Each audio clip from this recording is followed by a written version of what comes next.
Fidelidad en el manejo del dinero se llama el mensaje que quería compartir con vos en esta tarde.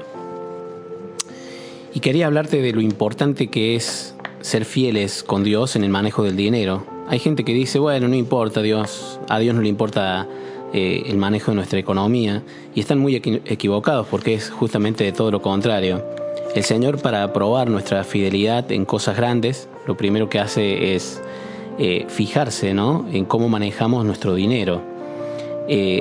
La Biblia indica repetidas veces y con mucha claridad que nuestro estilo personal de administrar el dinero, nuestra manera de administrar el dinero determina lo mucho que Dios puede bendecirnos en la vida, ¿no? Recordamos aquel pasaje de Lucas capítulo 16. Te invito a que vayas conmigo a la palabra de Dios. Lucas capítulo 16, versículo 9. Vamos a leer desde el 9 al 12. Dice la palabra de Dios. Por eso les digo, utilicen el sucio dinero. Fíjense el lugar, como lo dice Jesús, le da una categoría como de negativa, ¿no es cierto?, al dinero. Dice el sucio dinero. Jesús sabe que el dinero es sucio. Dice, para hacerse amigos, para que cuando les llegue a faltar los reciban a ustedes en las viviendas eternas.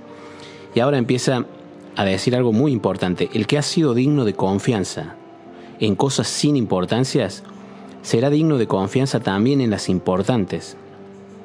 Permítame repetir esta frase, ¿no? El que ha sido digno de confianza en cosas sin importancia, como diciendo el dinero sucio no es muy importante. Bueno, pero el que ha sido digno de confianza en eso, será digno de confianza también en las importantes. Y el que no ha sido honrado en las cosas mínimas, tampoco será honrado en las cosas importantes. Ahí donde dice la palabra honrado podemos poner la palabra honesto, que otras traducciones también lo ponen así, ¿no? El que no es honesto con cosas chiquitas, tampoco es honesto en cosas grandes, importantes. Por lo tanto, dice el versículo 11, si ustedes no han sido dignos de confianza en manejar el sucio dinero, ¿quién les va a confiar los bienes verdaderos? Si no se han mostrado dignos de confianza en cosas ajenas, ¿quiénes les confiarán los bienes que son realmente nuestros? Bueno, palabra del Señor, gloria a ti, Señor Jesús. Clarísimo el Señor, ¿no? ¿Cómo nos va a confiar Dios lo auténtico? El manejo del dinero refleja cómo nosotros podemos conducir nuestra vida espiritual. Entonces Dios a veces no nos confía un ministerio porque todavía vio que no somos capaces de manejar bien el dinero. Y cuando digo manejar el dinero estoy hablando de dos cosas básicas en la vida. Por un lado, saber administrarlo correctamente. Y por otro lado también ser honesto en el uso del dinero, ¿no? Que son dos cosas distintas. Entonces cuando hablamos de fidelidad me refiero a estas dos cosas. Me refiero a administrarlo y a también la administración sabia, correcta, y por otro lado el uso honesto del dinero. Bueno, a ver, vamos con la primera cosa, ¿no? Que es la administración sabia. Hay gente que no sabe administrar bien el dinero, ¿no? Todos los que me están escuchando manejan dinero, estoy convencido. A veces vos decís, si tengo alumnos quizás escuchando adolescentes en este momento y dicen, no, yo no manejo dinero. Sí, porque nuestros padres, quizás no es un dinero que ganás vos, pero es un dinero que administrás porque tenés, poco o mucho, no importa. El Señor está mirando la administración que hacemos con el dinero que tenemos, poco o mucho. Lo recibas de tus padres o sea por un trabajo que has hecho vos, no importa por dónde te viene el dinero. El tema es que tenemos que saber administrarlo. Tenemos que pedirle a Dios la sabiduría. Hay gente que cobra algo o tiene un poco de plata y lo pierde y lo gasta en cosas que no son importantes. Y pienso en personas que el sueldo que perciben, que les dura un mes, lo gastan en los primeros 3 días comprando cosas que no son tan importantes. Por ejemplo, o que son importantes pero que no han hecho una escala de prioridad. Entonces personas que a lo mejor apasionados por cobrar van al cine, salen en salida, compran ropa y se olvidan que tienen que comer el resto del mes, ¿no? Cuando eso implica tener una familia a cargo, es muy imprudente ese manejo del dinero. Muchos jóvenes que reciben plata de los padres para estudio, para comprarse cosas importantes o para alimentarse bien, a veces la gastan en vicios, a veces la gastan en cosas que no son demasiado útiles. Y esa mala administración, que uno dice, bueno, yo hago lo que quiero con mi plata. Claro que sí, por supuesto que haces lo que querés. Pero el problema es que Dios está viendo eso y no te puede confiar las cosas verdaderamente importantes. Por eso hay que tener cuidado y hay que pedirle a Dios sabiduría. Los apóstoles, fíjate vos que se acuerdan en Hechos de los Apóstoles, dice la Biblia que la gente se entregaba, se convertía, y una de las cosas que le tocaba a Dios era el bolsillo a los cristianos de esa época, y dice que daban todos sus bienes, o la mitad de sus bienes, o una gran parte de sus bienes económicos, y dice, no se la ponían en las manos a los apóstoles, dice, la ponían a los pies de los apóstoles. A mí me encanta eso. No dice se la daban en la mano a la plata a los apóstoles, la ponían a los pies de los apóstoles. Ahí tiene que estar la plata, en los pies, no en las manos. Es una metáfora, por supuesto. ¿Qué quiero decir con esto? Que el dinero, nosotros debemos estar por encima del dinero y administrarlo con sabiduría, porque no puede estar a la altura nuestra el dinero. El dinero es poca cosa, dice Jesús. Tenemos que saber administrarlo desde la cabeza, desde el raciocinio. No nos puede manejar el dinero a nosotros. Nosotros tenemos que manejar el dinero. Pero hay personas que son manejadas por el dinero, por la poca plata que tienen, y la gastan en cosas que a veces son esclavizantes, ¿no? La gastan en vicios, la gastan en juegos. ¿Cuántas personas han perdido sus familias, han perdido su vida entera por mal administrar el dinero? Bueno, lo otro que está viendo Dios, además de la sabiduría en la administración correcta, también Dios está viendo si somos honestos a veces en la vida, ¿no? Muchas veces nos pasa que nos quedamos con un vuelto, por ejemplo, que no es nuestro, y eso nos puede costar muy caro. Yo siempre digo, ¿no? Yo tengo un santo temor de Dios en esta área económica. Me parece muy serio y me parece que Dios está mirando con mucha atención el manejo que nosotros hacemos, ¿no? Entonces, a veces, por ejemplo, uno va a un lugar, dependiendo del lugar donde vivas, que me estás escuchando, traducilo quizás a tu moneda. Pero, por ejemplo, vos vas a un lugar a comprar algo que te sale 20 pesos y le pagas con un billete de 100 pesos, ¿cierto? No, perdón, vos le pagás con un billete de 50, ahí está. Algo que sale 20 pesos, vos le pagás con 50. Te tienen que devolver 30 pesos devuelto, pero te devuelven 80, porque se equivocó. La cajera, la que te cobra, en el kiosco, en el almacén, donde sea, pensaron que le habías dado un billete de 100. Entonces te dio más de lo que te tenía que dar. ¿Cuál es la actitud tuya como cristiano, como una persona honesta? ¿Sos honesto en eso? Le decís, disculpe, me está dando de más, yo le di un billete de 50, no uno de 100. Bueno, yo conozco, aunque te parezca escandaloso, yo conozco personas cristianas que en ese momento dicen, se quedan con el vuelto, y cuando salen del almacén dicen, gracias Dios, tú eres providente. Nada que ver la oración que están haciendo, porque primero, no podés dar gracias a Dios, tenés que pedir perdón a Dios. No es una oración de acción de gracias. Le tenés que pedir perdón justamente porque le estás robando a esa persona. Eso es un robo, y Dios está viendo que si vos sos capaz de quedarte con un vuelto de 50 pesos de más en un supermercado, sos capaz de quedarte el día de mañana, si Dios te pone a cargo de la administración económica de un país, por ejemplo, ser el ministro de Economía de un país entero, y te vas a robar gran parte de... O sea, la corrupción empieza... Uno cree que dice, no, la política te corrompe. Son mentiras eso. No es la política lo que te corrompe. Uno tiene un corazón corrupto y entonces entra después al gobierno con todas esas cosas, ¿no? Muchas veces escucho a la gente que no se quiere involucrar en política porque dice, no, es que tengo miedo de robar. Bueno, cuando uno tiene principios en la vida de honestidad, nunca vas a robar. No importa en el lugar donde estés. No importa el puesto que ocupes. No es que porque uno ve más plata tiene más ganas de meter un poco de... No, a veces la corrupción en realidad siempre empieza cuando uno, desde chico, son pequeños hábitos que tenemos que no nos damos cuenta. Lo peor de todo es que no nos damos cuenta, ¿no? De quedarnos con algo que encontramos. Hay personas que se encuentran celulares, hay personas que se encuentran ropa, y que pudiendo devolverla o pudiendo a veces dejarla donde está, porque seguramente el dueño va a venir a buscarlo de nuevo ahí donde intuye que se le perdió, nos quedamos con esas cosas. Una vez una amiga me presentó su celular, último modelo, no me acuerdo qué marca de celular, y me dice, mirá, el sueño de mi vida, y me mostraba el celular y yo digo, wow, parecía un zapato, ¿no? Un celular, una cosa gigante. Y le digo, ¿y eso? Y me dice, me lo encontré en el colectivo. Y le digo, ¿cómo? Pero no tenía ningún dato, sí, pero ya los borré todos. Lo peor de todo es que es una mujer que iba a la iglesia, una mujer que iba a misa. O sea, yo no entiendo con qué cara podemos hacer eso. Porque hay un Dios que nos está mirando en el cielo. Uno dice, sí, pero nadie me vio y no hay problema. No, sí te está viendo Dios. Eso es lo peor de todo. Hay un Dios que está ahí mirándote y que sabe, ¿no? Que su mirada es más penetrante que 10.000 drones que estén alrededor tuyo. Eclesiástico 23:19 dice que los ojos de Dios todo lo ven. Eclesiástico 23:19. Sus ojos todo lo ven y son penetrantes. No podemos escapar de su mirada. Ahora, pero no para condenarnos que nos está mirando Dios, sino para ver si nos puede confiar cosas más importantes, ¿no? Bueno, yo quiero invitarte, vamos a seguir meditando de esto después de la pausa musical, pero quiero invitarte que le entregues el señorío a Dios en esta área económica. Porque uno a veces dice, sí, yo soy una persona entregada, pero bueno, el dinero lo manejo yo y... No, el dinero también tiene que estar rendido a los pies de Jesús.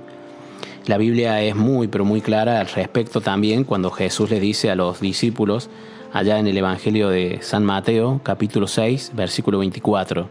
No se puede tener dos amos, dos dueños. No se puede servir a dos patrones. A Dios y al dinero a la vez. No, es uno u otro. Ahora, lo que traducimos comúnmente por la palabra dinero, en realidad en la Biblia dice mamón la palabra. Era el dios del dinero, que los judíos conocían muy bien y lo habían conocido a ese dios allá en Babilonia.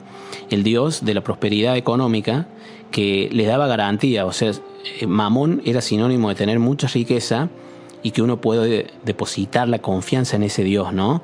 Y decir, son los famosos millonarios que tienen cuentas bancarias y que ya no confían en Dios, porque confían en su cuenta bancaria, en la tarjeta de crédito, confían en el banco, ¿no? Y tienen asegurado su porvenir. Y de hecho dejan de confiar en Dios. No se puede servir a dos señores, dice Dios. Lo cual no quiere decir que está mal ser prosperado. Está mal confiar en Mamón, en el Dios Mamón, en creer que toda la seguridad depende de eso, ¿no?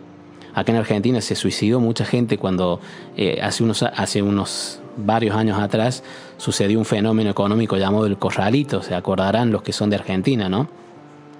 Y el banco se quedó con toda la plata que estaba acumulada, hay millones y millones por un problema de deuda que tenía Argentina, y se quedó con toda la plata, por eso se llamaba el corralito, y gente se suicidó.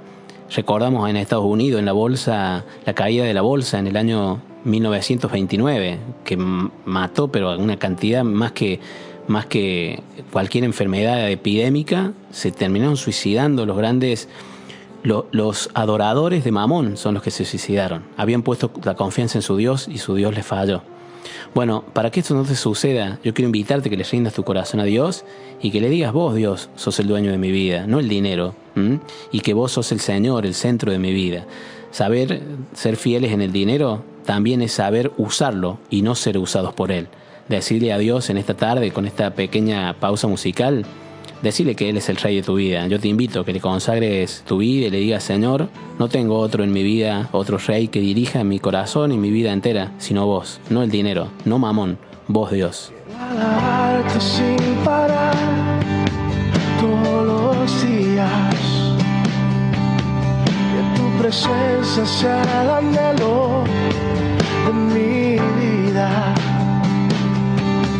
Yo quiero hacer tu voluntad, Señor, yo te quiero agradar y quiero darte siempre el primer lugar. Yo quiero darte siempre el primer lugar. Si tú eres el rey de mi vida, número uno en mi corazón, a ti yo te rindo todo lo que soy. Si tú eres el rey de mi vida, el número uno en mi corazón, a ti yo te rindo todo lo que soy. Quiero adorarte sin parar todos los días, que tu presencia sea el anhelo de mi vida. Yo quiero hacer tu voluntad, Señor, yo te quiero agradar y quiero darte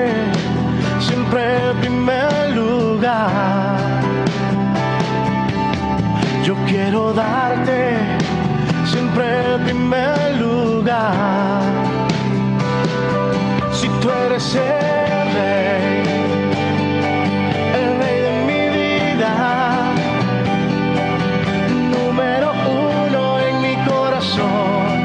A ti yo te rindo todo lo que soy, si tú eres el rey de mi vida, número uno en mi corazón. A ti yo te rindo todo lo que soy.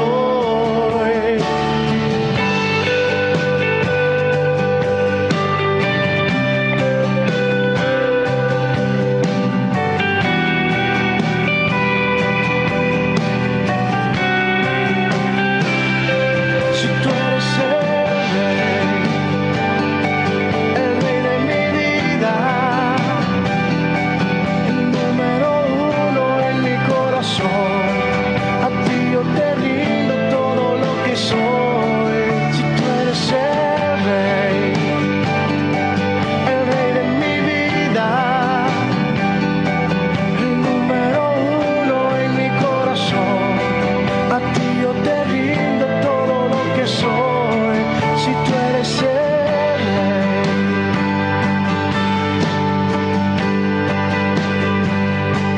el rey de mi vida.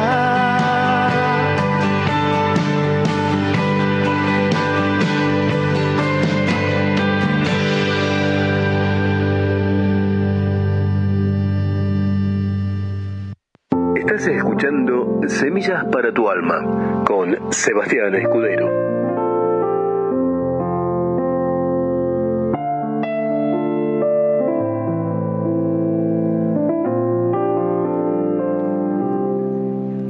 Estamos escuchando el mensaje fidelidad en el manejo del dinero, ¿no?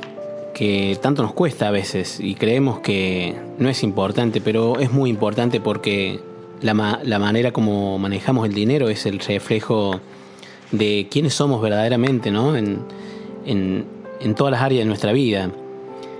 El manejo del dinero es un reflejo de cómo conducimos nuestra vida espiritual. A veces la generosidad que tenemos en el manejo del dinero muestra también, es un reflejo de cómo nosotros somos de generosos en nuestra vida espiritual, en nuestros gestos, en nuestra solidaridad. Y nuestra mezquindad muestra eso también, ¿no? A veces el manejo del dinero muestra también si somos personas entregadas o que guardamos con reserva, ¿no? Algunas cosas para nuestras vidas. El manejo del dinero muestra si somos personas transparentes o si somos personas que tenemos impureza, ¿no? Suciedad. No es poca cosa el manejo del dinero. Y a veces uno dice, bueno, pero si total le podemos... A veces uno dice, bueno, pero si yo me quedo con el vuelto de una empresa grande que vive robándole a los demás, ¿qué le hace? Dios no se puede ofender por eso. Y nos creemos que somos Robin Hood, ¿no? Que les robamos a los pobres, a los ricos para ayudar a los pobres. Pero eso es una gran mentira, porque el catecismo explica repetidas veces que el fin no justifica los medios. Vos no podés volverte un ladrón, no podés robar para justificar que otros roban o que te roban a vos. Lo más triste es que hay personas que no se dan cuenta de esta actitud y están cometiendo robo, ¿no? Con el tema del dinero.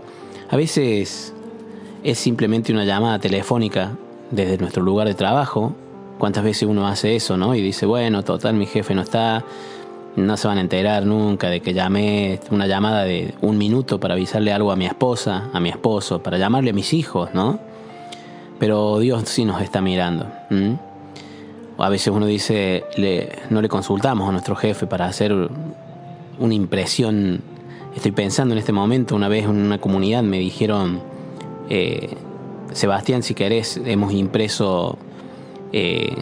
hecho fotocopia de todos los cancioneros, de todas las canciones tuyas que vas a cantar, y le digo, wow, qué hermoso. ¿Y eso cómo consiguieron? ¿Con qué recurso? Y me dice, no, lo que pasa es que yo trabajo en una fotocopiadora, así que... Y le digo, ¿sos la dueña? No, yo soy una empleada, pero bueno, cuando mi jefe no está, total es para la iglesia, me dice la mujer. A mí me impacta, sinceramente, a mí me impacta porque uno ha sido criado con un principio de honradez, ¿no? Nunca en mi vida, y quería terminar justamente con este testimonio, nunca me olvidé de un acontecimiento que sufrí cuando era niño. Fue traumático, pero bueno, marcó mucho mi infancia, mi vida entera. Cuando era chiquito, debo haber tenido, no sé si 5 o 6 años, le robé el álbum de figuritas a mi compañero de banco. Como yo vivíamos medio en una situación de pobreza, me quedé con el álbum de figurita completo. Era el álbum de figurita de Lobo del Aire, me acuerdo, la serie televisiva Lobo del Aire. Y me lo llevé a casa, ¿no? Obviamente me sentí re mal, pero mi mamá encontró el álbum revisándome la mochila. Y después le contó a mi papá que yo me había robado el álbum de figurita, ¿no? Y me acuerdo que mi papá era un hombre bastante disciplinador y también violento, agresivo cuando se enojaba. Y me agarró y me empezó a pegar en los dedos de la mano y me gritó una y otra vez, me gritaba: nunca más, nunca más, nunca más. Dice: no me vas a traer a casa ni un alfiler que no sea tuya. Y me obligó el otro día, me acuerdo, con el álbum de figuritas, pararme adelante de todo el curso y decirle a mis compañeritos y a ese compañero que se llamaba Federico, que todavía hoy le pido perdón, y le devolví el álbum adelante de todos. Y mi papá parado ahí en la puerta, es muy cruel, yo sé que es muy cruel lo que te estoy contando. Pero a mí me marcó la vida de decir que no corresponde quedarme con algo que no es mío, ¿no? Y me da un temor de Dios a veces, no sé. A veces, por ejemplo, estoy en el colegio y un alumno a lo mejor ya se fueron todos y quedó tirado un lápiz que está viejo, que está roto, que está partido en la mitad y yo no tengo lápiz. Y a veces me pasa un segundo por la cabeza de decir, bueno, me lo puedo quedar. Y algo, primero sé que es Dios, ¿no? El Espíritu Santo que trae convicción de pecado. Pero también la vocecita de mi papá diciéndome de aquella vez: nunca más te quedes con algo que no es tuyo. Porque eso que te quedas que no es tuyo le está haciendo un daño a otro. Y no podemos justificar nuestra felicidad basado en la infelicidad del otro. No puedo yo llenarme de cosas si al otro le falta algo, ¿no? Si entendiéramos este principio a nivel mundial, obviamente se acabaría la pobreza, ¿no? Se acabaría la corrupción. Pero bueno, al menos nosotros los cristianos no podemos cambiar el mundo entero, pero podés cambiar tu familia, podés cambiar una parte de tu historia. Podés vos no quedarte con ese vuelto, al menos ya es un gran paso. La Madre de Teresa de Calcuta decía: no somos gran cosa quizás, ¿no? Somos solo una gotita de agua en el océano. Pero el océano no sería lo mismo sin esa gotita de agua. Bueno, eso también te quería decir a vos. Quizás no sea gran cosa devolver esa plata, devolver ese celular que te encontraste. Ser honesto, quizás no te lo agradezcan mucho. Quizás no sea un gran paso y no salgas en la tapa de los diarios. Pero le vas a contribuir a bendecir tu futuro. Porque acuérdate que la Biblia es muy, pero muy claro cuando dice que el que es fiel en lo poco, el Señor le va a confiar más, ¿sí? El Señor está viendo cómo administras el talento, el dinero, los pesos, los dólares, la moneda de tu país, que la manejas y te mueves con eso. Y si sos fiel en lo poco, el Señor te va a confiar mucho más. Yo te invito a que ores con Dios ahora y que le puedas, si te sentiste tocado, que le puedas pedir perdón. Y si sos una persona honesta, que le des gracias por poder ser fiel en lo poco. Si sos fiel en lo poco, el Señor te va a confiar mucho más.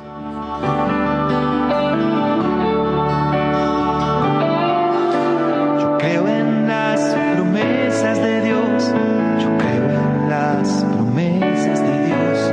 Yo creo en las promesas de mi Señor. Yo creo en las promesas de Dios. Yo creo en las promesas de Dios. Yo creo en las promesas de mi Señor. Si soy fiel en lo poco, Él me confiará más. Si soy fiel en lo poco, mis pasos guiará. Si soy fiel en lo poco, Él me confiará más. Si soy fiel en lo poco, mis pasos guiará.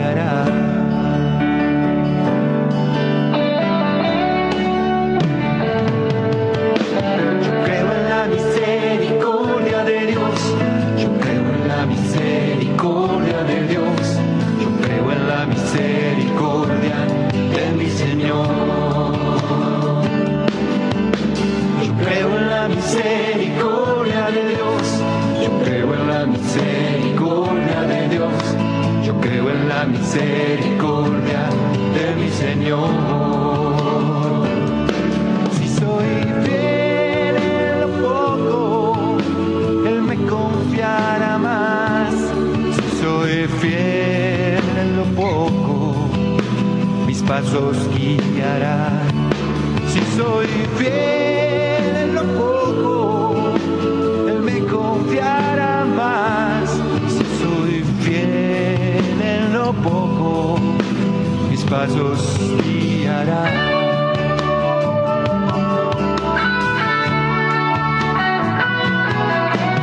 Yo creo en el Espíritu de Dios.